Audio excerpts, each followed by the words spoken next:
Welcome to the Rim Break Rodeo. We hope this video helps. In this video, I will explain how to make Figma to HTML. First, ensure your Figma design is well organized with proper layers and naming conventions.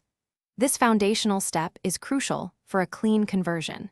We will then explore tools and techniques that simplify the export process, allowing you to transform your visual designs into a structured web page.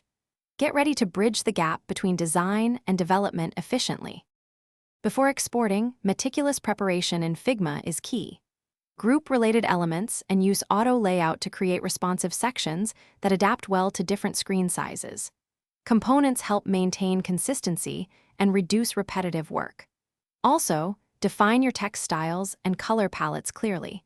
This ensures your design translates accurately into CSS, saving you valuable time during the coding phase. Now, let's move to the conversion. Several Figma plugins can generate initial HTML and CSS code from your design. While these tools provide a great starting point, manual refinement is often necessary to ensure the code is clean, semantic, and optimized for performance. You'll want to adjust styling and structure as needed. For dynamic elements, integrate custom JavaScript to bring your design to life with interactive features. After coding, thorough testing is essential. Check your new HTML page on different browsers like Chrome, Firefox, and Safari, and on various devices to ensure responsiveness and functionality.